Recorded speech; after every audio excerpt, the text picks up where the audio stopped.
And now I want to squeeze in, and spoken about this before, using sexual energy in your manifestations. And I don't just mean sex, okay? Although it's obvious, sexual energy comes from sex, okay? It's that intensity. If you want to intensify things, right? I have this on my predecessor channel, on this channel, the power of the climax and all of that energy when you're climaxing, but most importantly, that sexual tension, if you want to call it that, but not emptily. Okay, there's a lot of power in sexual energy. Now, you can, again, it doesn't have to be just romantic relationships. You can use this in business, etc. And again, it doesn't necessarily have to do with sex. It's just this intense energy of not just desire without having the outcome.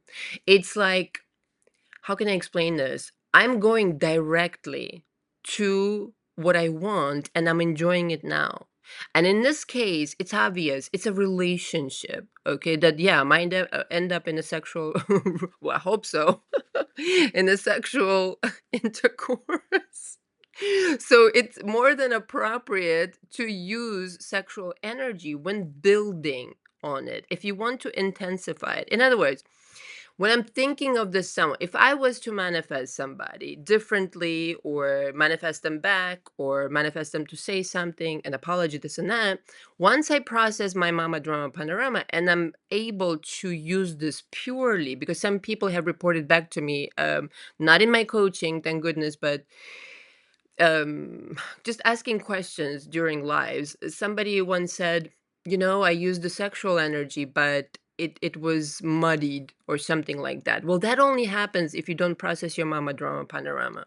Okay, when you're ready to use the sexual energy, that energy, the really potent intense energy, purely, there's no backlash. Okay, there's only purity in that it's used to intensify it and speed up the process. That's what it used at. And believe me, listen, I've experimented with this since I was like 17, 18 years old. I just stumbled upon it by accident. Nothing is an accident in that sense, but I felt intuitively the connection between this energy. It's like this explosion of euphoria, okay, and the manifestation power. Like feeling, you feel godlike when you're orgasming. You feel like woo, you know what I mean? You're no- on the moon. Some goddamn where you feel amazing. You feel like a god.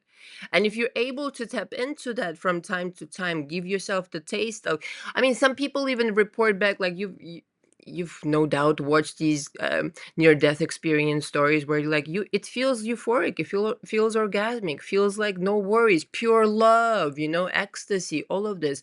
This is the godlike power. Okay, and I've experimented with this. It works a little too good.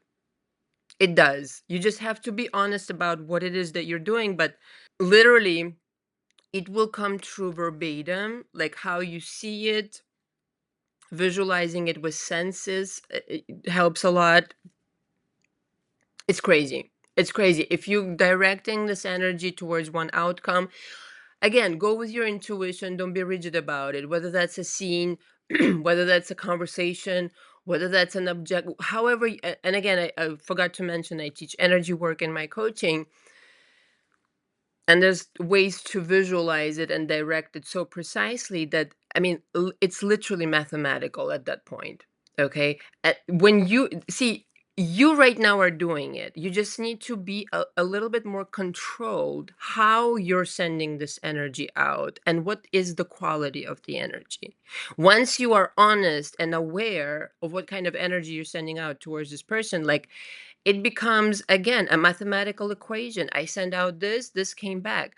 But do you yourself know, are you really yourself aware, like what kind of energy is being thrown out towards this person, like 24/7? And in some cases you are not, or in some cases, truth be told, you're sloppy.